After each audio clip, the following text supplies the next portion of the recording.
Hello, Issa Rae. Hello.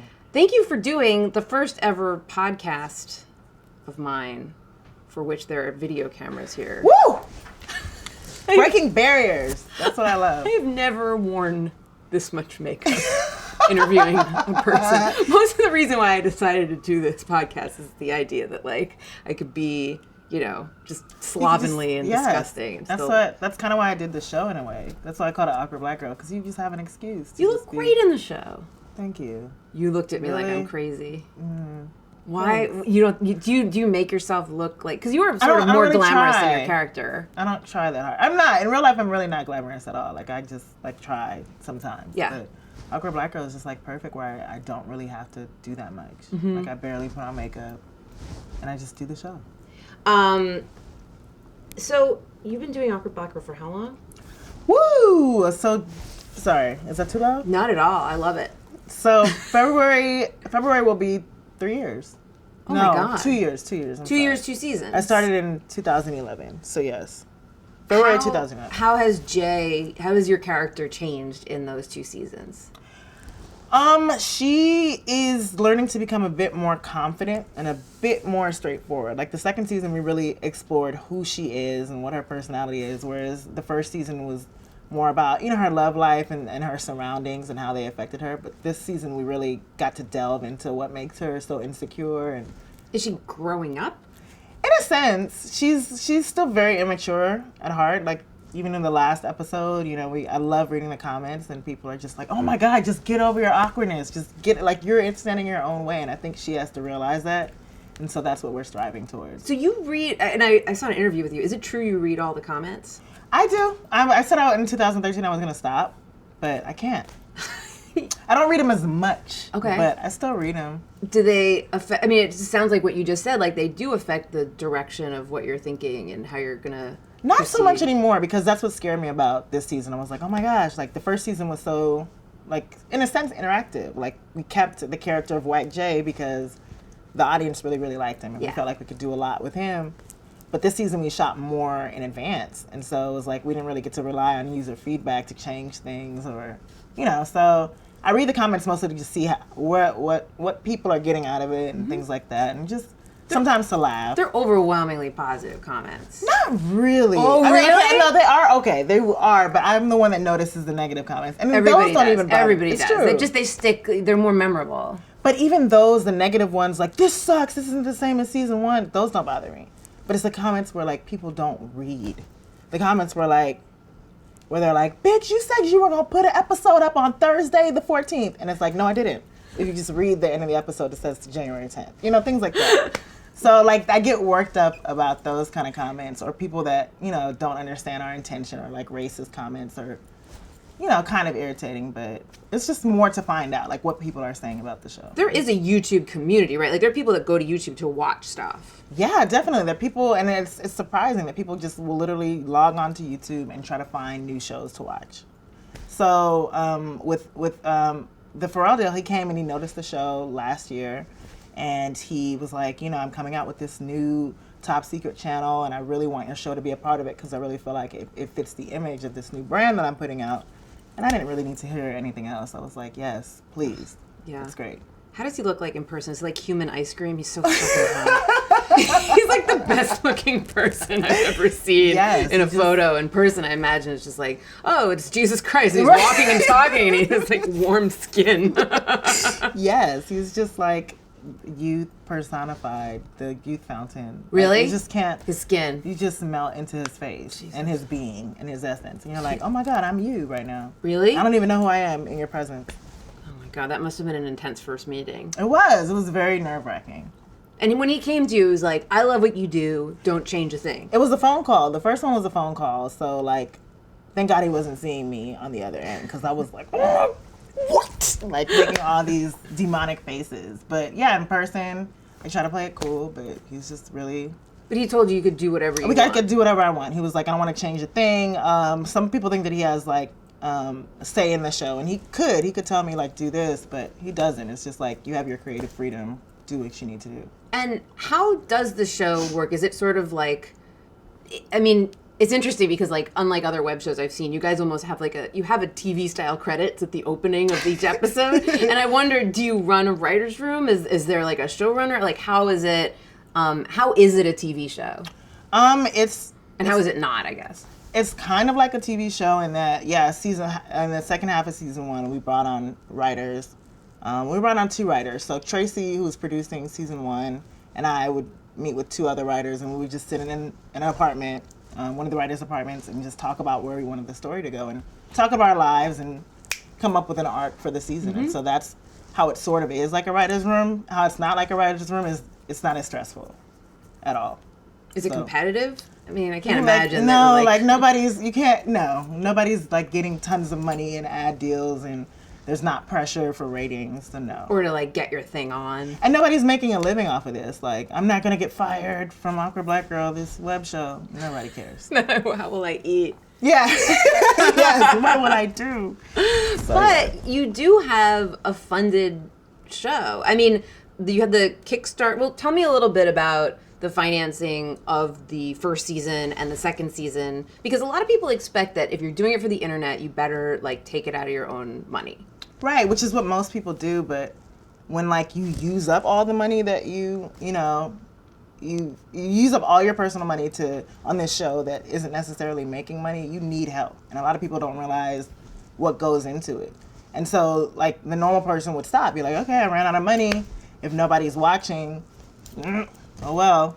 But like people were watching and people were encouraging us. If people aren't watching is like the very thing. It's like, okay, well there's my money. But like I felt like we were really onto something.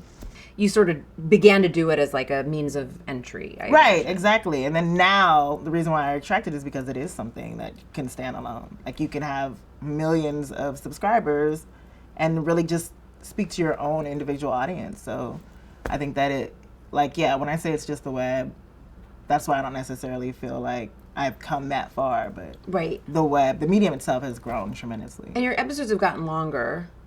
Awkward Black Girl's gotten longer. Yes, because viewers were like, please make it longer. Have you written it as a 30-minute show? Not yet. Not just yet. But if the right opportunity, I would do it, yeah. There was a shout out to this podcast on Awkward Black Girl. There was. Would you please mention where that came from? Yeah, the writers' room. We were just in the room trying to come up with awesome radio stations, and we're fans. Really? Yes. That's awesome, because I'm a fan of yours. Well, mutual fandom. That's so cool. What else is awkward? This isn't awkward. No. This is going well. Are you asking me right now? No. I'm telling you. What about speaking of awkward, there's a lot of the show takes place in your character's work life, and offices I find to be the most awkward places of all time. Because there's so much pressure, honestly. There's pressure to perform, pressure to get along. Like it's like passively competitive. Nobody wants you to know that they're like really trying and they're trying to do better for you and they're trying to get a higher position than you and they think they're smarter than you. There's just too many little nuances in the office that are just irritating. And then there's always there's so many different archetypes in the office. Like there's the person who's the suck up. There's the person who, talks too much. The person who wants to be your best friend. It's just... The person's like, we should hang out after work. Yeah, and you're like, no, never. We're hanging out right now and it's a nightmare. Yeah, exactly. So even if I have nachos in front of me, it's just unbearable to think about. Never. Yeah, but the other thing about offices is that you never know when the scene's done. You know what I mean? Like if you have an interaction with a friend, the scene will be over when you get the check or when you say, oh, I'll see you later, or I always like doing the podcast because it's almost like a transaction, and then you sort of get to the end. And I told that to my friend Jody, and she's like, that's not an organic way to meet friends. Yeah. I was like, what are you talking about? I have so many friends. Look at my episodes. But in offices, someone will come to your office and you'll sort of have a conversation, and then they'll be like, well, and then they'll walk away. Yeah, there's no way to close it off. That's such a good observation. I've never picked up on that, but it's so true. And there is a relief, I think, to comedies set in offices because you can call the scene. You can be cut. Yeah. You can decide when this interaction is over or it's outstayed its welcome or it's outstaying its welcome for comedic purposes. This is true. But yeah, you can't compare. Yeah, you can't compare it. You can't compare an office scene to the actual office because it's just not fair. What about was that your day job that you quit after? Yeah, I was in an episode office. 5. I was Sales? helping babies, March of Dimes. It was really. Oh, that's March good. I know. Yeah, it was really good. So I felt guilty for giving up on the babies, but what are they gonna do? What am I gonna do for them? Honestly, what are the babies gonna do to you? They'll have cancer anyway. That's so horrible. I'm so much stronger than all. Even if they all got together, that's basically what you just said. I could It's terrible. stomp a baby out easily. I do want to talk about race because I feel like it's shitty of me to like avoid it. It's racist to be more. I agree, and I am the most self-loathing white person in this room, which is there is a few people that clearly hate themselves around us right now. What are you doing? Sorry. Okay. There's a great quote I read on, I guess it was Mashable, Crushable, said that your series is one of the few things in which race was neither the focus nor was it invisible. I think that's a great compliment, and I also think it's where we should be headed as far as like things that we watch. Good luck. Yeah. I just don't see that happening anytime soon. It's not getting. Is it getting better? Or is it not? Just not changing? I just don't know. Yeah. I don't know. I know that in my circle of friends and the people I hang out with, it's not an issue. Yeah. But as a world and as a country, even no. And in media, I mean, it's almost like the woman in comedy conversation, which is like put a bullet in my head, but people say like, oh, it must be easier being like a woman in comedy because of this one or because of that one, and you're like, but that's precisely it. They have that one, so they don't need another one. Yeah, they don't need another one. That's exactly what I'm saying. Like it's like there's a quota for each race has a quota. Gender, like women, as long as there's a couple women comics out there, that's fine. Then you're represented. We're represented. It's like so irritating. Yeah. Like, there's no balance. And so that's what I don't want to be. What about the point of comparison that like, I've read interviews where you talk about like liking 30 Rock and liking Community and liking Curb Your Enthusiasm in The Office and not seeing yourself, basically, and saying like, oh, there's a need for this because it's something missing, but also that I guess you have a taste for comedy in which like is quirky and is kind of like off-center, like Arrested Development, and that is not considered stereotypically black. Not at all. And I feel like because like that is so depressing. It's so depressing. Like, and the humor that is considered stereotypically black is so dated and so out of touch. And it's like we can't. Even when I tried to present this show to an executive, like he felt like we, or as in black people, wouldn't identify and relate to this type of humor. So that just goes to show you that we just have a long way to go. That's why I'm not completely hopeful. Like, yeah, I just don't see it getting better until, you know, there are more artists come out with different, you know, archetypes of characters or different genres that we can relate to. Because those shows I mentioned, you see people of color mostly in sort of either stereotype or token form, in my opinion. And I mean, you're brilliant in that you saw a gap and you were like, oh, there isn't this, and I'm going to make this. But at the same time, you're in the position of like, oh, nobody gets it. Not that nobody gets it, because your fans, your viewers don't. But you're right in that like television is like government. It's like so far behind what needs to actually happen, in my opinion. Agreed. I don't know. Like there are some people that are making like that make me hopeful. Like Hannibal Buress, like he's supposed to be... He's hilarious. He's hilarious. He's like, networks are paying attention to him. There's Donald Glover. Hopefully his show gets on the air. You know, there's hope. But I don't know. When you watch yourself on screen, how long does it take to get past what you look like and see what you're doing?